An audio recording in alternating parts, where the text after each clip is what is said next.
오늘 제목은 아빠, 아버지인데 뭔가 친근감이 들지요. 네. 그렇게 아빠하고 불러본다면 누가 떠오르시는지요? 아마도 육신의 아버지부터 이렇게 떠오르실 거예요. 그러다가 이제 우리는 또 교회 다니는 사람들이니까 그 하나님 아버지도 생각나실 거예요. 그 기독교인으로서 우리는 그 기도하면서 하나님을 습관적으로 그냥 아버지 하나님 이렇게 부르잖아요. 근데 이제 어떠한 분들은 아버지라는 말 자체를 이제 많이 이렇게 안 사용하시는 분도 있어요. 그래서 이제 그 너무 익숙한 단어라서 그 또 그 개념을 모르고 그냥 막 이렇게 쓰는 경우가 더 많아요. 제가 이제 저번 주라기보다는 지난 그런 설교에서, 너의 땅 친척 아버지 집을 떠나서 지시할 땅으로 이제 가라는 그 내용이 있었잖아요. 그런데 혈육의 가족에서 떠나 영적 가족으로 범위가 확대된다고 하였는데 기억나시나요? 근데 어떤 분은 전혀 처음 듣는 표정으로 맑은 얼굴로 하고 계시네요. 영적 가정이란 믿음의 가족을 뜻하는 것이겠죠. 네, 가만히 들어보면 우리는 이제 그 생각하기를 성경을 이해할 때 문자적 해석이라 그래요. 그래서 그냥 내가 부모님 그러면 내 부모님, 나를 낳아주신 엄마 아빠가 있잖아요. 친엄마 아빠. 그 혈육의 부모님을 먼저 딱 떠오르게 돼 있어요. 우리는 우리가 생각하고 있는 지식의 바탕에서 무엇을 받아들이잖아요. 그런데 제가 떠나라고 했다고 해서 그럼 우리 육신의 부모님은 무시할까요? 이런 질문도 나오잖아요. 그렇죠? 근데 제가 떠나라는 것보다 가라는 말을 더 강조하고 있다고 성경에서 그렇게 말씀드렸고, 또 노아의 아들 함은 아버지의 수치를 까발려가지고 그 저주를 받게 되잖아요. 대대손손 정말 자손이 그 저주를 받게 되는데, 그러면 십계명에서 이런 내용도 있었죠. 하나님 관련 4계명은 그 십계명 중에 4계명이 있어요. 근데 그 다음에 제5계명, 인간에게 관한 계명 중 제일 처음으로 나오는 게 뭐냐면 내 부모를 공경하라고 명령하십니다. 그만큼 중요한 거예요, 부모님은. 그쵸? 부모님을 떠나라서 막 홀대하고 그런 의미는 아니었어요. 혈육의 어머님의 어떤 사고, 그들의 요구하는 방식에서 우리가 그것을 얽매이지 말라는 거였지, 우리가 그 부모님을 떠나고 부모님이 할 것을 하지 말라고 하면 성경에서 예수님도 그렇게 얘기하시잖아요. 그런 말 뜻은 아닙니다. 그러면 우리가 종이 나눠주신 그 말씀 중에서 우리 함께 봉독을 해요. 잠언 1장 7절에서 10절 보시고 지금부터 함께 봉독하겠습니다. 여호와를 경외하는 것이 지식의 근본이오늘 미련한 자는 지혜와 훈계를 멸시하느니라. 내 아들아, 내 아비의 훈계를 들으며 내 어미의 법을 떠나지 말라. 이는 내 머리에 아름다운 간이요 내 목에 금사슬이니라. 내 아들아, 악한 자가 너를 깰지라도 쫓지 말라. 여기를 보면 이제 여호와를 경외한다는 것이 이제 모든 거의 근본인데, 하나님도 아버지 되시고 우리 육신의 아버지도 되시는데, 어쨌든 그 훈계를 듣고 법을 떠나지 말라는 건 있어요. 그러니까 성경에서 좌우 개념이 있고 똑같은 개념이 어떤 것은 하라, 어떤 것은 하지 말라 이렇게 얘기를 나오는데, 부분적으로 성경을 이해하다 보면 치우치게 돼 있어요. 그래서 성경 많이 읽고 부분적으로 다 묵상하시고 또 그렇게 깨달아 알아가셔야 되겠습니다. 그러면 떠나야 해 말아야 해 이런 고민들이 또 생길 거고,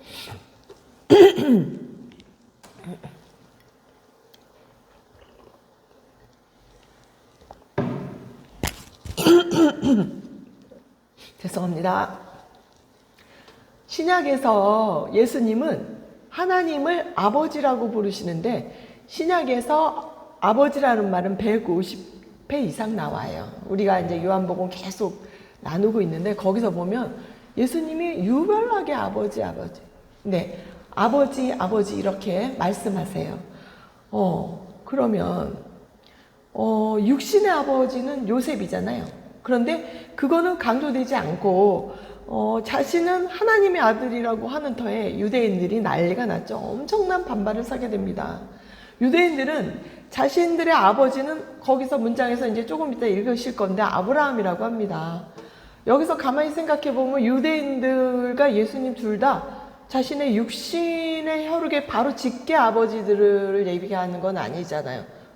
우리가 생각하면 우리는 지금도 아버지, 그럼 우리 육신을 낳아주신 정말 아버지, 어머니를 생각하는데 영적으로 자기 믿음의 조상과 하나님을 얘기하고 있어요. 두 상대방이 설전을 이렇게 벌이면서 그러고 있어요.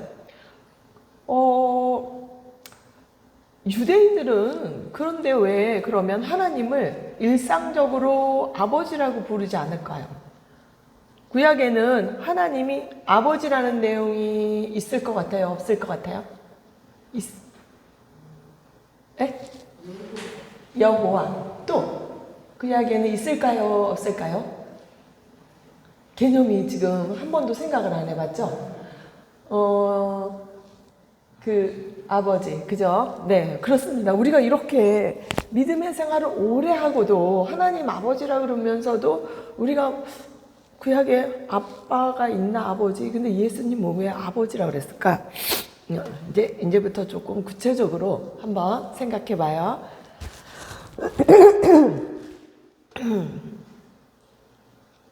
그래서 유대인들은 구약에서 하나님의 이름을 감히 일컫지 못해가지고 아도나이 있죠. 아도나이.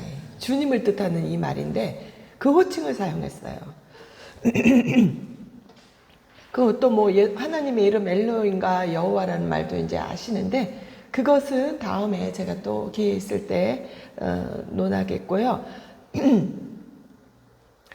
구약 성경에서 그러면 하나님은 인간을 창조하신 창조자이고 인간은 피조물이라는 거 여러분 다 아시죠? 배워왔고 성경에 또 있고 하나님은 또 토기장이라고 하시고 인간은 진흙으로 표현됩니다. 새로운 신도들은 생각하시기에 뭐야 난 우리 아빠한테 낳는데 내가 진흙이란 말이야. 그리고 날 창조했다고 이게 쉽게 생각이 많이 그렇게 확증을 가지는 않을 거예요. 네, 믿는 사람들조차도 그냥 그러려니 하고 배워와서 생각하는 겁니다. 그러면 유대인이 알고 있는 하나님은 어떤 걸까요? 그들은 그냥 하나님이 너무 높고 어렵고 또 심판과 저주 이런 두려울 수밖에 없는 주종의 관계를 거의 많이 생각하고 있어요. 너희는 너희가 그 공의 하나님 내 율법을 잘 지키면 너희가 복을 받고 너희가 지키지 않으면 심판과 저주가 있다. 이렇게 그런 것들이 있고 이제 늘 그래서 하나님은 너무 두려운 존재예요. 감히 이름을 조차 내 입으로 감히 하나님의 이름을 어떻게 함부로 얘기하나 이런 어떤 유대인의 사상이 있어요. 그러면 우리가 성경 말씀 이사야서 64장 8절 한번 다 같이 읽어보시겠습니다. 그러나 여호와여 주는 우리 아버지시니이다. 우리는 진흙이요 주는 토기장이시니 우리는 다 주의 손으로 지으신 것이라. 여기 보니까 아버지라고 맞다고 나오죠. 없으신 건 아니에요. 그리고 진흙이래요 우리가. 그래서 저 토기장에는 뭐예요? 진흙으로 질그릇을 굽잖아요. 네, 만들고 구워서 뽀개기도 하고 잘못 만들면 집어던지고 다시 만들고 열성과 정성을 다해서 만들죠. 저도 도자기 전공을 해서 이제 그 토기장이가 어떤 건지는 다 알아요. 그럼 출애굽기 한번 4장 22절에서 23절 한번 다 같이 읽겠습니다. 너는 바로에게 이르기를 여호와의 말씀에 이스라엘은 내 아들 내 장자라. 내가 내게 이르기를 내 아들을 놓아서 나를 섬기게 하라 하여도 내가 놓기를 거절하니 내가 내 아들 내 장자를 죽이리라 하셨다 하시니라. 여기 나오죠? 뭐라 그러죠? 이스라엘은 뭐라고 하죠? 아들이래잖아요, 그죠? 그래서 왜 애굽에 그 이집트에서 이스라엘을 자기 아들이라 그러면서 내보내라 그래가지고 왜 애굽의 첫 아들을 다 죽이잖아요. 그게 유월절이잖아요. 예수님의 그 어린 양을 상징하는 그 문설주의 피를 바르고, 그 사건은 대단히 놀라운 겁니다. 우리가 그 장자, 하나님의 아들, 뭐 이런 것들 굉장히 유념하시고 생각을 하셔야 돼요. 왜냐? 기독교인은 후손의 이야기예요. 그냥 단순한 어떤 그런 구조가 아니고, 머릿속에 내가 하나님의 아들이고, 그 장자는 뭐고, 그 후손은 뭐고, 그죠? 아브라함은 열국의 아버지라고 그러셨죠. 그리고 3장, 창세기 3장에서, 하와의 후손과 그 사탄, 마귀의 후손들은 적대 관계가 될 거고, 서로, 머리를 치고 발을 물고, 그런 원수의 관계가 된다. 그래서 또 계시록에서 보면은, 강같이 여자가 3년 반 동안 있을 때 순산하려고 우량한 아들을 낳으려 그럴 때 그 사탄이 그냥 용이 계속 해산하는 여자를 괴롭히죠. 그래서 헤롯은 그 어린 아이를 죽입니다. 이런 것들이 한꺼번에 성경에 전체적으로 흐르고 있어요. 네. 이렇게 구약에서는 아버지라는 내용을 이제 비유적으로 사용해요.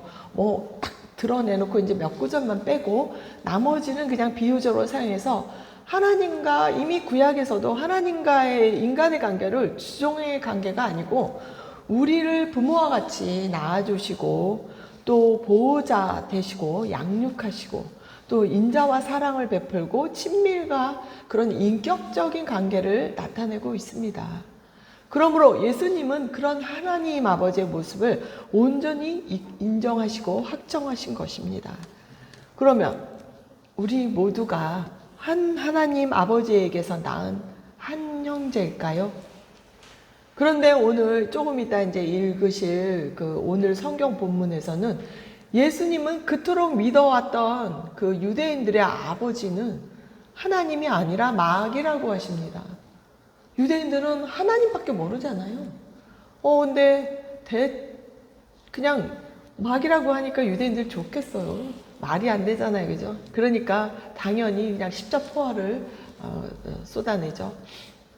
지금 이 시간에도 여러분 각자에게 아버지가 마귀다 한다고 그러면 뭐 말도 안 돼 생각한 적도 없고 뭐야 이러실 거예요, 그죠? 그러면 하나님의 자녀와 마귀의 자녀가 한 형제일까요?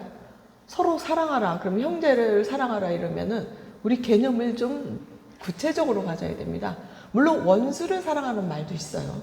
그건 또 다른 개념이고, 형제를 사랑하라고 해서 아무나 막 사랑하면서 그런 개념을 안 갖고 있잖아요. 그러면 얽히게 돼요. 굉장히 힘듭니다. 네, 그래서 마귀의 자녀는 뭐고, 그러면 하나님의 자녀는 뭔가? 우리가 적을 알면은 지피지기요, 백전맹승이라 그러잖아요. 백전불패라는 게 더 맞을 거예요. 내가 적을 알지 못하는데 무슨 영적 싸움이 있겠습니까? 그래서 향후 한 몇 번에 걸쳐서 우리의 적이 무엇이며, 가장 그 적은 사탄이라는 그 어떤 마귀 존재부터 깊이 들어가면 사실 납니다.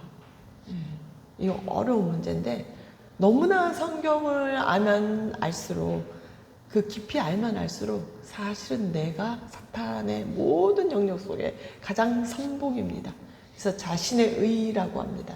하나님을 거부하고 하나님의 말씀을 내가 듣지 못하고 정말 진정한 예수로의 말씀으로 거듭나지 못하는 이유는 내 자신이 어떤 존재란가를 알 수가 없어요. 우리는 사실은 그래서 내 자신을 깨닫고 내 자신이 누구인가 이런 것을 알게 되는 것으로 인해서 끝에 가서는 믿음의 결국, 하나님이 은혜로운 하나님이었구나.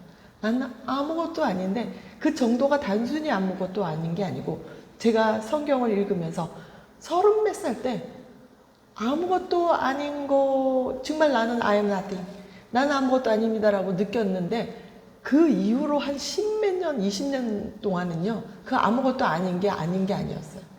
그 느끼고도 수없이 내가 너무나 아닌 거였어요. 그거를 평생 지금까지 55살까지 내가 그거에 치열한 싸움을 아마 했던 것 같아요. 그래서 그 실체를 너무 잘 알기 때문에 우리는 타인을 정죄할 수도 없고 비방할 수도 없고, 오직 내 안에 살아계신 하나님의 말씀, 예수님, 그리고 은혜밖에 없구나, 이렇게 이제 고백하는 자들이 라는 것입니다. 그래서 이제 그래서 그런 과정 속에서 그래도 알고 넘어가야죠. 누구를 뭐 적대시하고 누구를 뭐 이런 개념을 떠나서 분명히 적을 알고 내가 누구이냐, 또 나를 조종하는 그 세력들, 나의 생각 속에서 나를 파괴하고 내가 무슨 논리로, 내가 무슨 사상으로 이렇게까지 와 있나, 내가 흔들리는 것들은 무엇인가, 이게 다 말씀 안에서 조종되어지고 정리되어지고 이제 이래야 됩니다. 이제 오늘 본문을 이제 좀 긴데 같이 한번 읽어볼게요. 요한복음 8장 19절 같이 한번 읽어보겠습니다. 부터 쭉 19절만 먼저 읽어볼게요. 이에 저희가 묻되 네 아버지가 어디 있느냐? 예수께서 대답하시되 너희는 나를 알지 못하고 내 아버지도 알지 못하는도다. 나를 알았다면 내 아버지도 알았으리라. 이제 여기 이게 유대인의 요한복음에서 이제 우리 계속 배우고 토론했었죠. 설전했던 겁니다.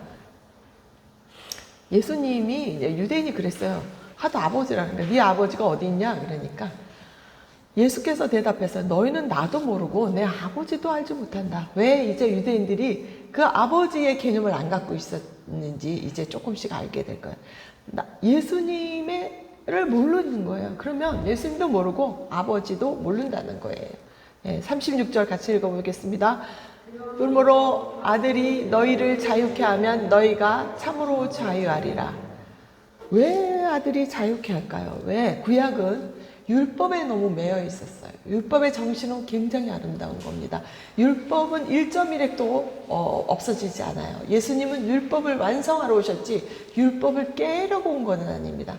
그러나 율법적으로 치우쳐서 율법만 가지고 율법을 지키지도 않는 유대인들은 외모의 판단과 정죄, 몇 가지의 율법을 가지고 자기도 지키지 못하는 것들을 남을 판단하고 정죄하고 비난하는 도구로 삼았기 때문에 그것이 폐해라는 것입니다. 그러면 율법과 이제 복음을 우리가 설명하려고 너무나 많은 제반 작업이 있어서 제가 이렇게 설교를 하는 것입니다. 들어가지도 못하고 이렇게 언저리에서 버려야 될 것들이 너무 많아가지고, 그러면 37절 같이 한번 읽어보겠습니다. 나도 너희가 아브라함의 자손인 줄 아노라. 그러나 내 말이 너희 속에 있을 곳이 없으므로 나를 죽이려 하는도다. 오늘은 좀 성경을 그냥 잡다한 소리 조금 덜 할게요. 이미 했지만 성경을 많이 읽겠습니다.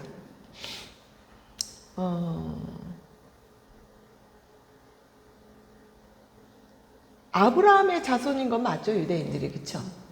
어차피 유대인들이니까 아브라함의 후손 이삭이 아들 낳고 12, 야곱을 낳고 야곱이 12에서 그 중에 유다의 후손이잖아요.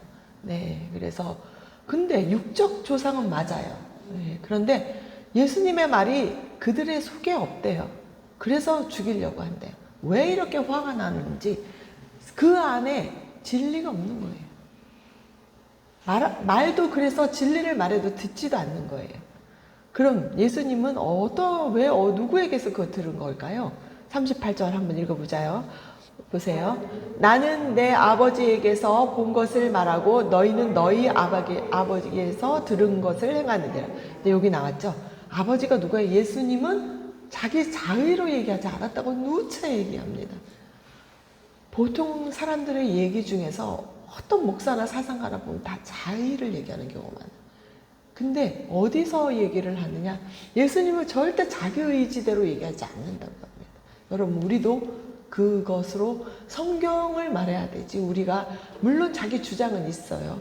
없을 수는 없어요. 그러나 근본 데이터는 성경 말씀, 아버지의 사상입니다. 여기서 근본적인 차이가 있어요. 그러면 너희는 누구야? 아비가 누구일까요? 그죠?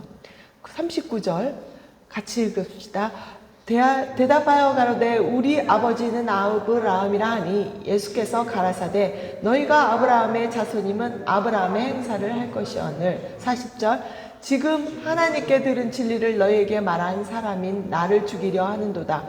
아브라함은 이렇게 하지 아니하였도다. 지금 하나님께 들은 진리를. 왜? 예수님은 좀 위대성이 있잖아요. 본 하나님의 근본적인 그 본체이시긴 하시지만 인간의 인자로 오셨잖아요. 성령, 예수님, 세례요한이 예수님을 판별할 때 어떻게 했는지를 알면 어떤 거냐면 성령이 그 위에 내리는 거를 보고 알았어요. 성령이 무슨 이상한 영이라고 자꾸 생각하지 마시고 예수의 영, 하나님의 영, 진리의 영입니다. 예, 영과 진리로. 진리의 어떤 입각한 거를 보는 눈이 있고 그 영으로 말하는 자들을 분별하는 영이 있어야 이건 판단이 가능합니다.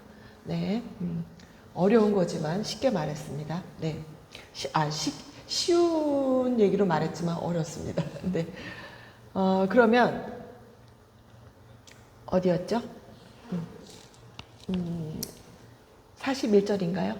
네, 같이 조금 있다가 같이 한번 읽어볼게요. 너희는 너희 아비의 행사를 하는도다. 대답하되 우리가 음란한 데서 나지 아니하였고 아버지는 한 분뿐이시니 곧 하나님이시로다. 그들도 하나님인 건 대충 알아요. 그쵸? 그리고 자기네도 한 분인 거는 말로는 알아요. 그런데 예수님은 그럼 예수님이 거짓말인가요? 네, 그건 아니겠죠. 42절 예수께서 가라사대 하나님이 너희 아버지였으면 너희가 나를 사랑하였으리니 이는 내가 하나님께로 나서 왔음이라. 나는 스스로 온 것이 아니요 아버지께서 나를 보내신 것이니라. 이렇게 말하면요 정말 아무도 이걸 인정할 수 없을 거예요. 그죠? 그 당시에 지금이라도 마찬가지일 거예요. 이거 되게 어려운 거예요. 그래서 분별이라는 것은 누가 이렇게 얘기했으면 다 동일할 겁니다. 진리를 말하면 진리를 말하는 자를 사랑해야 되는데 이제 하나님께로 왔대요. 참 어렵습니다. 네. 43절 어찌하여 내 말을 깨달지 못하느냐 이는 내 말을 들을 줄 알지 못함이라. 이게 이제 뭐냐면 왜 못 깨달느냐면 예수님이 진리를 말하고 하나님에게 정말 진실한 것을 말했는데 들을 줄을 모르는 거예요. 왜냐? 자기들에게 그 사상이 있기 때문에. 이건 이제 다음 주에 조금 더 깊은, 다음번에 조금씩 이제 이야기를 더 해드릴게요. 들을 수 없음. 왜 못 듣느냐? 누가 진리를 말하고 거짓을 말하는데 사람들은 거짓을 빨리 알아듣고 빨리 친근해져요. 쉽기 때문에. 그리고 욕심에서 판단하기 때문에 거짓은 다 쉽게 내 유익이 될 것 같으니까 빨리 들어와요. 근데 진리는 왜? 빛이 어둠이 싫어하잖아요. 예수님은 진리라고 그러셨죠. 빛이기 때문에 어둡다고 얘기를 하니까 싫은 거예요. 그 안에 진리가 있으면 그 어두움을 진리를 얘기하면 그 자기가 진리를 동의하기 때문에 맞다고 인정하는데 그 동의하는 것이 없는 거예요. 깊이 생각해 보세요. 내 안에 정말 없어서 못 듣는 거지. 내 안에 있잖아요. 저 말이 맞아. 이거 엄청난 차이입니다. 네. 진리가 있냐 없냐. 네. 그러면 44절 같이 읽을게요.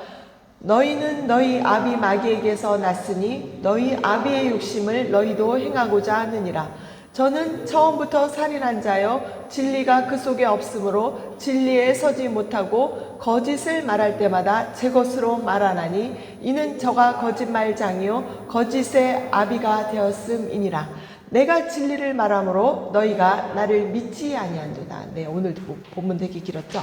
여기에 다 나왔죠. 아비의 욕심이 있기 때문에 그걸 행하려고 하니까 이게 안 들어오는 거예요.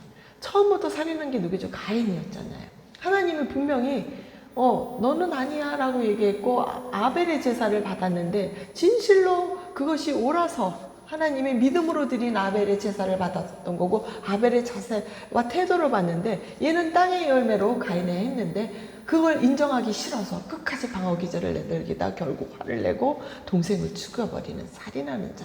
이 영성이 가인의 후손들은 계속 함의 후손서부터 해서 우상을 섬기게 되고 그들은 하나님의 이름으로 유대인이라고 얘기하고 이스라엘이라고 말하지만 정작 예수님을 오셨을 때는 그것을 부정하고 그들을 오히려 핍박하고 죽이기까지 하는 이 놀라운 역사가 정말 아이러니하는 그런 역사가 계속해서 그때부터 지금까지도 몇천 년을 흘러서 내려오고 있다는 것입니다. 네, 그게 왜냐? 그런 진리가 없으면 어떻게 되죠? 거짓을 말해야 되잖아요. 진리가 없으면. 진리 아니면 거짓이잖아요. 어중간한 거는 논리로서 글쎄요, 어중간한 것은 사실이 아니고 내가 적용상 그럴 수밖에 없다는 거죠. 그쵸? 어중간한 중간지대라는 건 이해가 간다는 거죠. 내가 그러지 못하는 것들이 있어도 참작이 되고 이해가 가. 그래서 그럴 수밖에 없었어. 그렇지만 언젠가는 그렇게 될 것이야 하는 거와 내가 그것이 알면서도 나는 그럴 수 없어. 절대 그것은 틀려 하고는 완전 천지 차이인 겁니다. 이게 진리와 거짓의 차이인데 요것도 이제 또 천천히 알아가면서 하는 것이고 네. 그러면 어떻게 했냐? 진리를 없으니까 진리에 당연히 서지 못하겠지요. 진리가 뭔지도 모르고. 네. 그러면 거짓을 말할 때 어떻게 해요? 제 것으로 말하잖아요. 그래서 거짓말쟁이들은 거짓의 압이라는 거예요. 한번 보세요. 실체가 없어요. 거짓말 잘하고 남의 말 비방하고 만들어서 하는 사람은 끝을 잠깐 바꿔요. 우리가 그 사탄에서 이제 또 다음에 나올 건데 그 사탄이 하나님의 말씀을 가지고 하와와 그 아담을 속일 때도 살짝 끝을 바꿉니다. 굉장히 무섭습니다. 그래서 어떻게 되죠? 인간 뒤집어 놔요. 그래서 하나님으로 향해서 떠나게 만드는 그 놀라운 역사가 지금도 계속 누구냐? 거짓 선지자들에게 의해서 믿는 사람들에 의해서 계속 말바꿈이 되어서 그래서 가감하지 말라 성경을 그렇게 말씀하시고 그거의 역사입니다. 그것들을 알아야 내가 적을 알아야 내가 무엇이 옳은지 그른지도 분별이 간답니다. 네. 그래서 예수님이 진리를 말함으로 너희가 나를 믿지 아니하는도다 이럽니다. 자, 이제 여기까지 하고 본문은 그러면 다시 한번 우리가 마귀의 자녀인지 하나님의 자녀인지 한번 이제 다시 한번 생각해 봐요. 조금 찔리죠. 네. 우리도 똑같아요. 여기 오신 고객님들. 네. 네, 여러분도 그러시고 저도 동일합니다. 이거 뭐 누구도 인간이라면 다 똑같습니다. 뭐 지나 내나 맨날 제가 말하잖아요. 니나 내나요. 네. 그리고 어떻게 하나님의 자녀가 이제 되었는지 성경에서 한번 찾아볼게요. 그러면 뭔가 구약에서 왜 예수님이 이렇게 구체적으로 하나님의 자녀라고 떳떳하게 내놓고 얘기하시는지 물론 하나님의 아들이라서 그렇기도 하지만 우리 갈라디아 4장 3절에서 7절 함께 읽어봅시다. 네, 같이 봉독하시겠습니다. 3절 이와 같이 우리도 어렸을 때 이 세상 초등학문 아래에 있어서 종노릇하였더니 때가 참에 하나님이 그 아들을 보내사 여자에게서 나게 하시고 율법 아래 나게 하신 것은 율법 아래 있는 자들을 속량하시고 우리로 아들의 명분을 얻게 하심이라. 이제 좀 어려운데 갈라디아서 이제 제가 좀 몇 번 해드렸죠. 초등학문이라 할 때는 여기서는 이제 율법을 초등학문이라 그랬죠. 그때 보모와 같은 뭐 이런 건데 때가 이제 율법에 있었대요. 율법에 있고 충분히 율법적인 어떤 것을 이제 지내오고 어려서 근데 이제 때가 차서 예수님을 보냈는데 율법 아래 예수님도 나셨어요. 그래서 율법 아래 왜 나셨냐? 율법 아래 있는 자들을 속량하시고 우리로 아들의 명분을 얻게. 이제 아시겠죠? 왜 분명한 아들의 명분이 확실하게 서야 됩니다. 이제부터 하나님 아버지라고 하면 그냥 단순하게 막연하게 외치고 그냥 말했던 하나님 아버지가 아니고 너희는 알지 못하는 것을 예배하고 우리는 아는 것을 예배한다. 이제 기억하세요. 알지 못하고 하나님을 아버지라고 하는 거와 내가 왜 아버지인지 아는 거는 천지 차이가 있습니다. 성경을 그래서 읽어야 합니다. 부지런히 연구하고 묵상해야 된다고 제가 죽을 때까지 말할 수 있습니다. 예, 그러면 너희가 아들의 명분 이제 아시겠죠? 예수님을 믿음으로 인해서 우리가 율법 아래 완전히 매여 있어서 저주의 상황 속에 있으니까 우리를 아들의 명분으로 이제 얻기 위해서 했다는 겁니다. 그러면 6절 같이 읽어보겠습니다. 너희가 아들인 고로 하나님이 그 아들의 영을 우리 마음 가운데 보내사 아바 아버지라 부르게 하셨습니다. 이게 뭐냐면 아바 아버지라는 것은 아빠 아버지, 아람어로 아빠라는 건 예수님도 그렇게 했어요. 친근감이 나잖아요. 얼마나 아빠 그러면 좋아요, 그죠? 아빠 그러면 내가 하나님을 오전히 그냥 우리 오직 그 딸바보 여기 많이 계시죠? 네, 아들 바보도 있습니다. 여기 아들 바보 저쪽에 있고요. 딸 바보 저쪽에 있고요. 네, 여기 아내 바보도 있습니다. 네, 저기 누구라고는 말하지 않겠습니다. 여기 하나님 바보 있습니다. 여기 또. 네. 네. 그래서 아들의 영, 예수님이 부활하셨잖아요. 돌아가시면서 예수의 영, 성령의 영을 보내시고 또 우리 마음대로 보내니까 이제 아빠라는 거예요. 예, 예수님이 맏아들이시잖아요. 그리고 하나님이 아버지시라는 거예요. 엄청난 친밀과 인격적 관계가 되는 겁니다. 예, 이제 그 관계는 깨달아 보면 합니다. 내가 이제는 하나님의 무섭고 두려운 존재, 율법과 주인과 종의 이런 관계, 심판의 하나님이 아닙니다. 아버지는 어떻게든 아버지잖아요. 내가 죽인 살인을 해도 아버지는 아버지잖아요. 그쵸? 우리 자녀들 무슨 죄를 져도 다 이해하고 용서하고 자식은 다 되는 거예요. 저 부모님 같은 이 세상에 존재는 없습니다. 네. 그러니까 그 관계는 틀리다는 것이죠. 내가 무엇이라도 얘기할 수 있습니다. 네. 그러니까 이제 7절 같이 읽어서 봉독하시겠습니다. 그러므로 네가 이후로는 종이 아니요 아들이니 아들이면 하나님으로 말미암아 유업을 이어할 자니라. 야, 이제 종에서 벗어나서 율법의 종이라고 그러잖아요. 갈라디아서는 율법 안에 속해 있는 걸 종과 하갈의 자녀와 자유하는 여자, 사라의 자녀로 나누는데 이후로는 종이 아니래요. 아들이에요. 이제 그럼 어떻게 해? 아들의 제일 좋은 거 뭐야? 하나님으로 말미암아 하나님의 유업을 엄청난 우리의 특혜가 이제 하나님의 아들입니다. 뭔가 대단한 일을 이어갈 것입니다. 로마서 8장 15절 한번 읽어볼게요. 너희는 다시 무서워하는 종의 영을 받지 아니하였고 이제 이해가지 양자의 영을 받았으므로 아바 아버지라 부르니라. 이제 구체적으로 확신이 팍팍하죠. 예, 무서워한대잖아요, 그죠? 그리고 로마서 9장 25에서 26절 이제 이거는 호세아에도 이런 말이 있었대요. 다시 이제 같이 봉독하시겠습니다. 호세아 그래도 이르기를 내가 내 백성이 아닌 자를 내 백성이라 사랑치 아니한 자를 사랑한 자라 부르리라. 너희는 내 백성이 아니라 한 그곳에서 저희가 살아계신 하나님의 아들이라 부름을 얻으리라 함과 같으니라. 이게 무슨 말이냐면 호세아에서도 이미 예견됐다는 거예요. 단순히 신약에서 뿅 하고 나온 게 아닙니다. 성경을 알고 예수님은 분명히 하나님의 그 당대에도 예수님이 구약이 다 있었어요. 다 아셨던 거예요. 말씀으로 진리로 충만한 성령 가운데 있었습니다. 네, 그래서 이미 그럼 어떻게 이게 무슨 말이냐? 내 백성 아닌 자가 뭐냐면 이방인을 뜻하는 겁니다. 이게 다 들어오셔야 됩니다. 네, 저번에 우리 배국돈 전사님 그러셨어요. 성경 엘리야라든가 모든 게 다 들어야 돼요. 한 문장에 모든 게 다 들어요. 구원사 모든 게 이방인의 구원, 네, 모든 진리, 어떤 것들이 다 들어있다고. 네, 여기도 나옵니다. 예. 그러면 사랑치 아니한 자를 사랑. 이방인은 그때 당시에도 엄청난 욕을 먹어야 되는 존재들입니다. 하나님의 선택의 백성이 아니죠. 그래서 이제 우리 이방인이잖아요. 우리가 다 이방인으로 예수님을 통해서 다 믿게 된 영적 이스라엘이잖아요. 그죠? 예. 창세기 17장 이제 4절 한번 읽어보겠습니다. 내가 너와 내 언약을 세우니 너는 여러 민족의 아버지가 될지라. 이제부터 계보가 나옵니다.